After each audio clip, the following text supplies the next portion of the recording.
Assalamualaikum warahmatullahi wabarakatuh. Salam dan bahagia Bapak Guru hebat.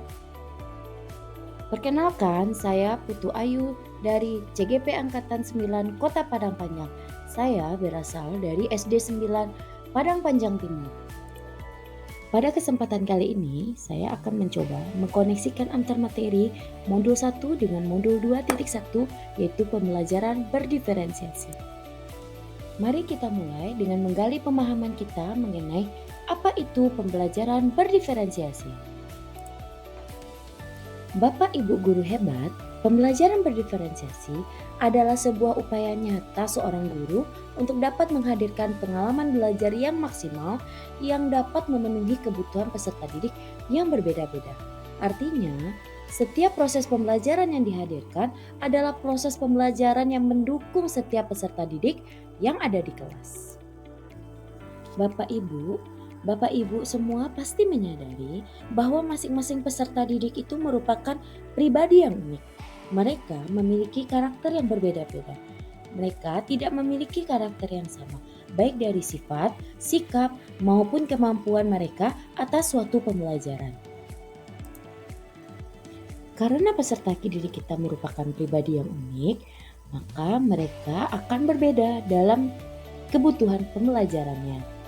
Bapak Ibu, mereka pasti akan berbeda, baik dari segi kesiapan mereka terhadap suatu pembelajaran, mereka juga akan berbeda pada minat mereka terhadap suatu pembelajaran. Selain itu, mereka juga memiliki gaya belajar berbeda-beda, profil belajar yang juga berbeda. Maka dari itu, tugas kita sebagai seorang guru adalah kita harus menghadirkan sebuah proses pembelajaran yang dapat memfasilitasi setiap kebutuhan belajar peserta didik yang berada di kelas. Berdasarkan hal tersebut, lalu bagaimana cara guru untuk dapat mencapai tujuan pembelajarannya? Bapak Ibu guru hebat, pembelajaran berdiferensiasi adalah jawabannya. Pembelajaran berdiferensiasi memberikan kesempatan bagi kita guru untuk merancang pembelajaran yang disesuaikan dengan kebutuhan murid. Kita sebagai guru diajak untuk menganalisis kebutuhan, mengenal kebutuhan siswa akan pembelajaran dengan lebih mendalam lagi. Berdasarkan hal tersebut, terkadang kita sebagai guru sering salah memahami mengenai pembelajaran berdiferensiasi. Kita kadang berpikir untuk menyiapkan metode pembelajaran yang berbeda-beda untuk tiap murid merupakan hal yang sudah berdiferensiasi. Guru juga sering menganggap dengan menyiapkan model-model kegiatan pembelajaran untuk setiap murid yang ada di kelas juga sudah berdiferensiasi. Atau guru yang menyiapkan berbagai jenis soal latihan untuk masing-masing anak di dalam kelasnya. Tiga hal contoh tadi merupakan miskonsepsi mengenai pembelajaran berdiferensiasi. Lalu, bagaimana ya cara kita sebagai guru untuk dapat menerapkan pembelajaran berdiferensiasi yang tepat untuk setiap pembelajaran yang kita lakukan?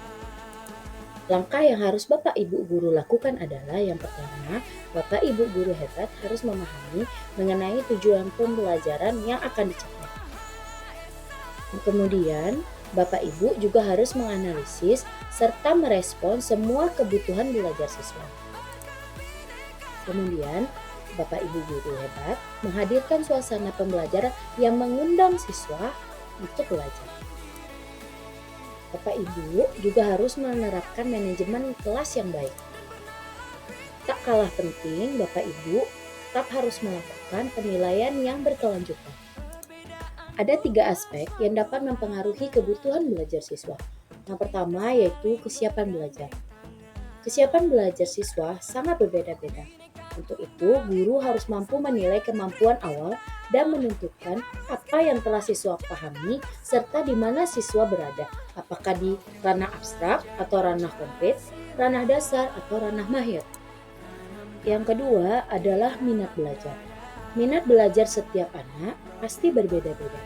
Minat belajar merupakan hal yang penting bagi siswa untuk dapat terlibat aktif dalam proses pembelajaran.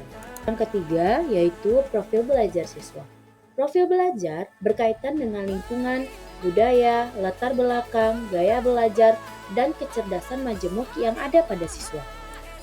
Langkah yang dapat Bapak Ibu lakukan untuk mengetahui tiga aspek tersebut adalah yang pertama, mengidentifikasi pemahaman awal siswa. Kedua, mengamati perilaku siswa serta ekspresi siswa selama pembelajaran. Ketiga, melakukan tes diagnostik atau non-diagnostik kepada siswa. Yang keempat, senantiasa melakukan refleksi atas pembelajaran yang telah dilakukan. Kelima, melakukan wawancara dengan guru sebelumnya serta melakukan wawancara dengan orang tua atau wali siswa. Yang keenam, melihat nilai rapor sebelumnya atau nilai ulangan harian sebelumnya.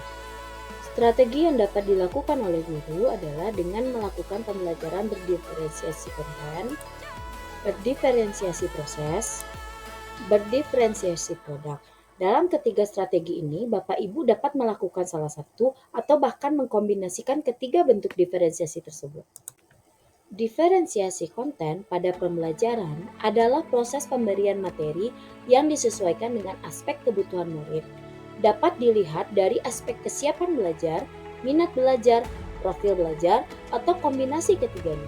Salah satu contoh bentuk diferensiasi konten adalah dengan memberikan tingkatan materi yang berbeda-beda atau tugas dengan tingkat kesulitan yang dapat dipilih oleh siswa, serta masih banyak contoh lainnya. Diferensiasi proses pada pembelajaran adalah perbedaan proses pembelajaran dengan menyediakan kegiatan berjenjang, adanya pertanyaan pemandu atau tantangan, membuat agenda individual murid, memvariasikan waktu, mengembangkan kegiatan bervariasi, dan menggunakan pengelompokan siswa yang fleksibel. Diferensiasi produk pada pembelajaran adalah perbedaan produk tagihan kepada murid dengan memberikan tantangan atau keberagaman variasi dan memilih produk yang dapat diminati oleh siswa. Keberhasilan pembelajaran berdiferensiasi tampak pada proses dan hasil pembelajarannya.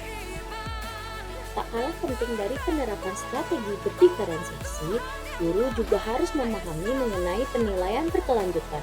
Proses penilaian memegang peranan yang amat penting. Guru diharapkan mampu memiliki pemahaman yang terus berkembang secara terus-menerus tentang kemajuan akademik murid-muridnya agar ia bisa merencanakan pembelajaran sesuai dengan kemajuan tersebut. Penilaian berkelanjutan yang dimaksud adalah yang pertama, assessment for learning. Penilaian yang dilakukan selama berlangsungnya proses pembelajaran dan biasanya digunakan sebagai dasar untuk melakukan perbaikan proses belajar mengajar, berfungsi sebagai penilaian formatif. Sering disebut juga penilaian berkelanjutan atau ongoing assessment. Yang kedua, assessment of learning. Penilaian yang dilaksanakan setelah proses pembelajaran selesai, berfungsi sebagai penilaian sumatif. Yang ketiga, assessment as learning. Penilaian sebagai proses pembelajaran dan melibatkan murid-murid secara aktif dalam kegiatan penilaian tersebut. Adakah keterkaitan antara modul pembelajaran berdiferensiasi dengan modul-modul pembelajaran lain sebelumnya? Pada modul sebelumnya, kita memahami bahwa tujuan pendidikan adalah memimpin siswa dengan segala kodrat yang dimilikinya pada kebahagiaan, kebijaksanaan yang setinggi-tingginya sebagai individu yang mandiri maupun sebagai bagian dari suatu masyarakat. Maka, untuk mencapai tujuan pendidikan adalah guru harus menghadirkan pembelajaran yang sesuai dengan segala kodrat yang dimiliki olehnya, baik dari kesiapan belajarnya, minat belajarnya, serta profil gaya belajarnya. Maka jawaban yang paling tepat adalah melakukan pembelajaran berdiferensiasi.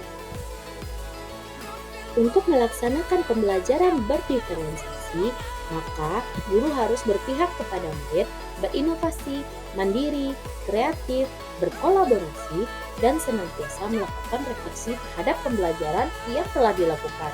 Sehingga guru dapat mewujudkan suasana pembelajaran yang mengundang serta mewujudkan kepemimpinan pada diri murid.